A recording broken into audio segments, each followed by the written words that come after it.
ओम शांति। 3 जुलाई 2024। प्यारे बाबा के महावाक्य। मीठे बच्चे, कलंगीधर बनने के लिए अपनी अवस्था अचल अडोल बनाओ। जितना तुम पर कलंक लगते हैं उतना तुम कलंगीधर बनते हो। प्रश्न है, बाप की आज्ञा क्या है? किस मुख आज्ञा पर चलने वाले बच्चे दिल तख्त नशीन बनते हैं?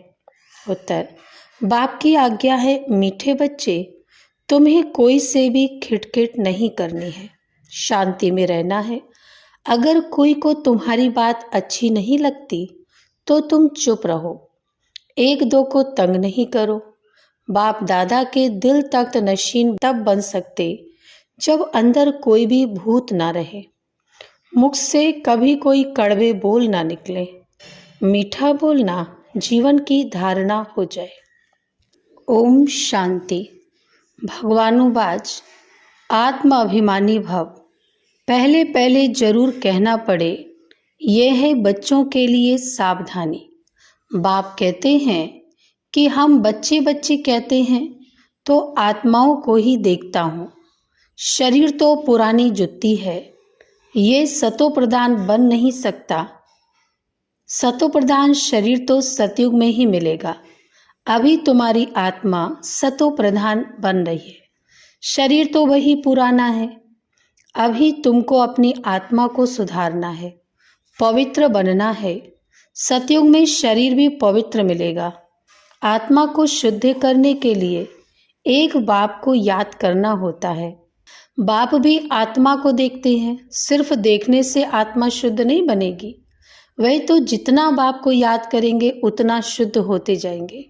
ये तो तुम्हारा काम है, बाप को याद करते करते सतो प्रधान बनना है। बाप तो आया ही है रास्ता बताने। ये शरीर तो अंत तक पुराना ही रहेगा। ये तो सिर्फ कर्मेंद्रियां हैं जिससे आत्मा का कनेक्शन है। आत्मा गुलगुल बन जाती है, फिर कर्तव्य भी अच्छे करती है। वहाँ पंछी जानवर भी अच्छे अच्छे रहते हैं। यहाँ चिड़िया मनुष्यों को देख भागती है, वहाँ तो ऐसे अच्छे अच्छे पंछी तुम्हारे आगे पीछे घूमते रहेंगे, वह भी कायदे से। ऐसे नहीं घर के अंदर घुस आएंगे, गंद करके जाएंगे, नहीं, बहुत कायदे की दुनिया होती है। आगे चल तुमको सब साक्षात्कार होते रहेंगे।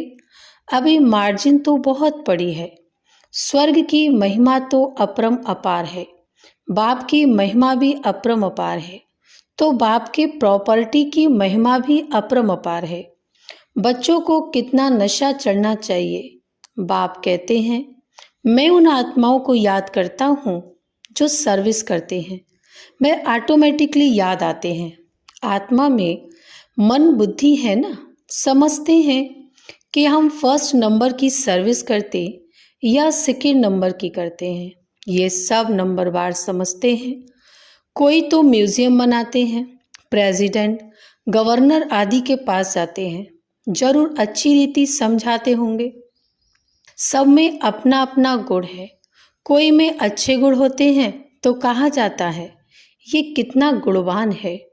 जो सर्विसेबल होंगे वे सदैव मीठा बोलेंगे, कड़वा कभी बोल नहीं सकेंगे। जो कड़वा बोलने वाले हैं उनमें भूत हैं।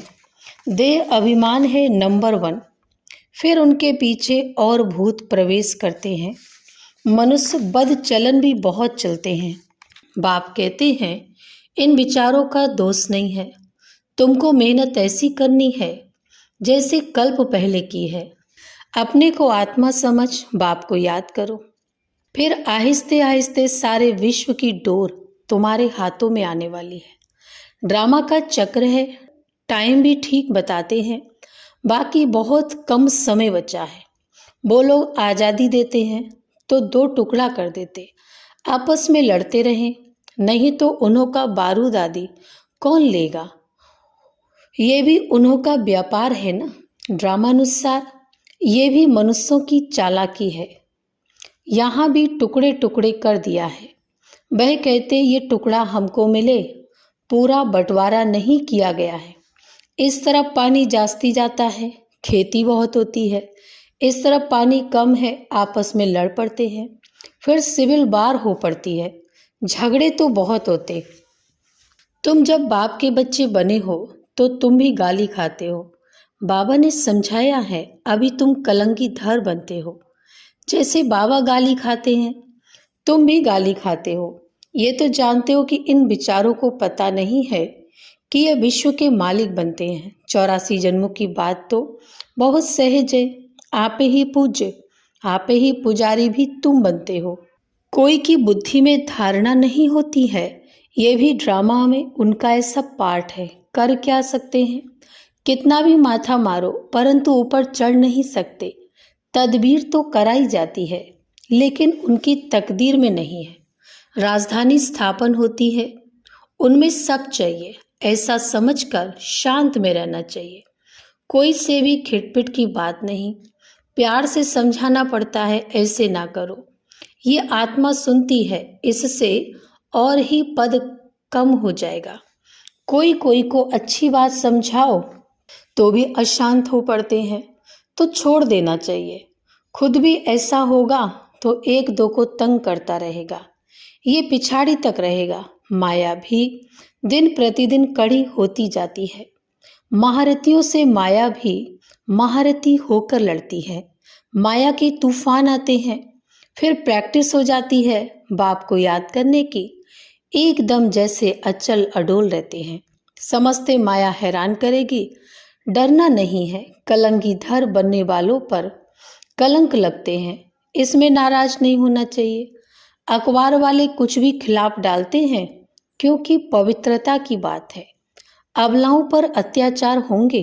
अकासुर बकासुर नाम भी है, स्त्रियों का नाम भी पूतना सूपनखा है। अब बच्चे पहले पहले महिमा भी बाप की सुनाते हैं। बेहद का बाप कहते हैं तुम आत्मा हो। ये नॉलेज एक बाप के सिवाय कोई दे नहीं सकता। रचता और रचना का ज्ञान ये है पढ़ाई, जिससे तुम स्वदर्शन चक्रधारी बन चक्रवर्ती राजा बनते हो।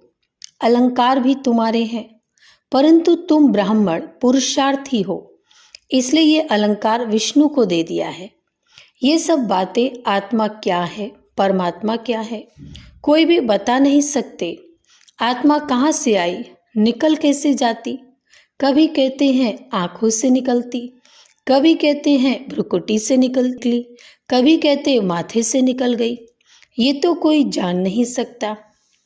अभी तुम जानते हो आत्मा शरीर ऐसे छोड़ेगी, बैठे बैठे बाप की याद में देह का त्याग कर देंगे। बाप के पास तो खुशी से जाना है, पुराना शरीर खुशी से छोड़ना है। जैसे सर्प का मिसाल है, जानवरों में भी जो अकल है वह मनुष्यों में नहीं। भाई सन्यासी आदि तो सिर्फ दृष्टांत देते हैं।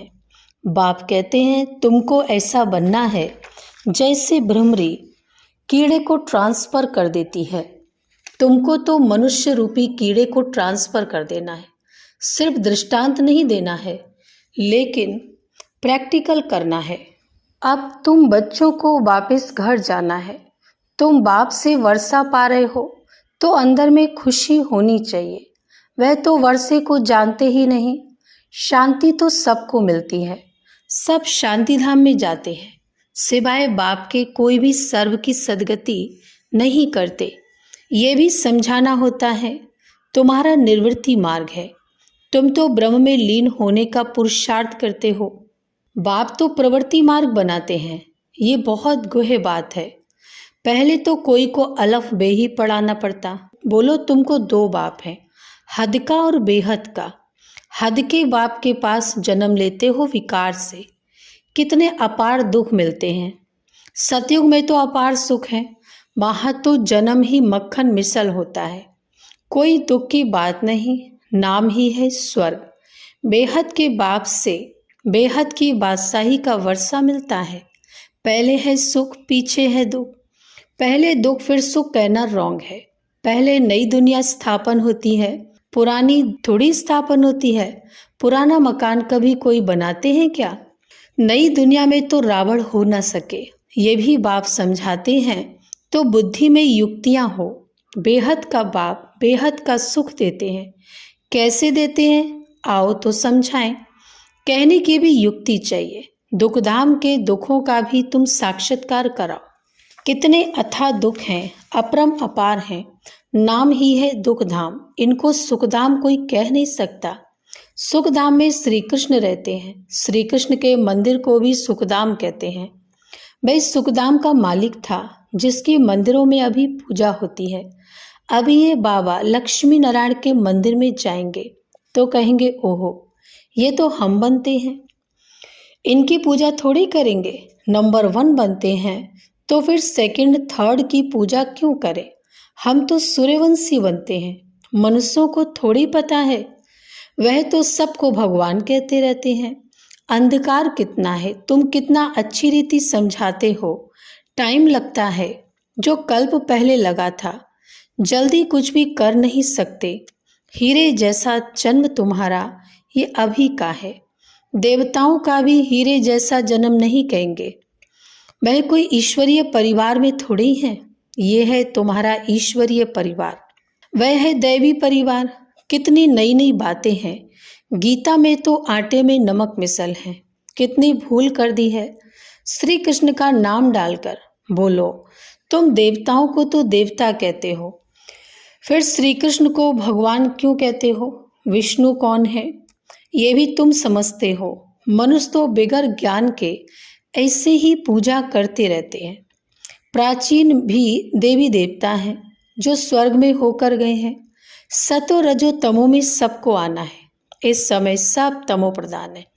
बच्चों को पॉइंट्स तो बहुत समझाते हैं। बैज पर भी तुम अच्छा समझा सकते हो।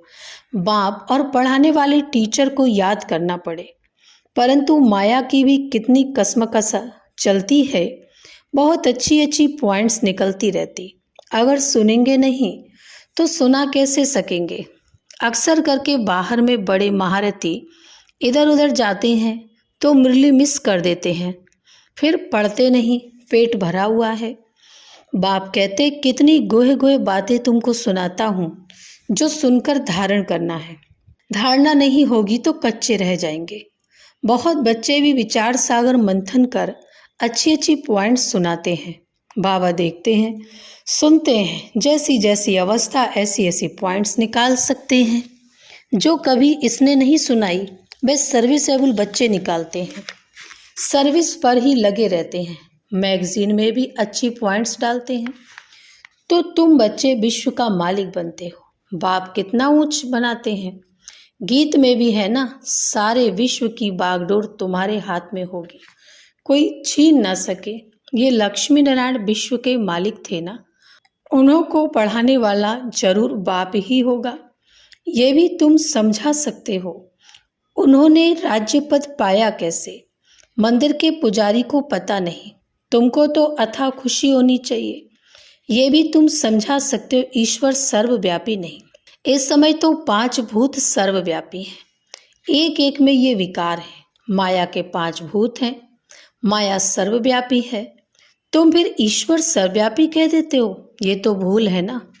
ईश्वर सर्वव्यापी हो कैसे सकता? वे तो बेहद का वर्षा देते हैं, कांटों को फूल बनाते हैं। समझाने की प्रैक्टिस भी बच्चों को करनी है। अच्छा, मीठे मीठे सिखिला दे बच्चों प्रति माता पिता बाप दादा का याद प्यार और गुड मॉर्निंग। रूहानी बाप की रूहानी बच्चों को नमस्ते। हम रूहानी बच्चों की रूहानी बाप दादा को याद प्यार और गुड मॉर्निंग। धारणा के लिए मुख्य सार। नंबर 1, जब कोई अशांति फैलाते हैं या तंग करते हैं तो तुम्हें शांत रहना है। अगर समझानी मिलते हुए भी कोई अपना सुधार नहीं कर सकते तो कहेंगे इनकी तकदीर, क्योंकि राजधानी स्थापन हो रही है। नंबर 2, विचार सागर मंथन कर ज्ञान की नई नई पॉइंट्स निकाल सर्विस करनी है। बाप मुरली में रोज जो गोहे बातें सुनाते हैं वे कभी मिस नहीं करनी है। वरदान है, पवित्रता को आदि अनादि विशेष गुण के रूप में सहज अपनाने वाले पूज्य आत्मा भव। स्पष्टीकरण, पूजनीय बनने का विशेष आधार पवित्रता पर है। जितना सर्व प्रकार की पवित्रता को अपनाते हो उतना सर्व प्रकार से पूजनीय बनते हो। जो विधि पूर्वक आदि अनादि विशेष गुण के रूप से पवित्रता को अपनाते हैं वही विधि पूर्वक पूजे जाते हैं। जो ज्ञानी और अज्ञानी आत्माओं के संपर्क में आते पवित्र वृत्ति दृष्टि वाइब्रेशन से यथार्थ संपर्क संबंध निभाते हैं, स्वप्न में भी जिनकी पवित्रता खंडित नहीं होती है वही विधि पूर्वक पूज्य बनते हैं। स्लोगन है, व्यक्त में रहते अव्यक्त फरिश्ता बनकर सेवा करो तो विश्व कल्याण का कार्य तीव्र गति से संपन्न हो। ओम शांति।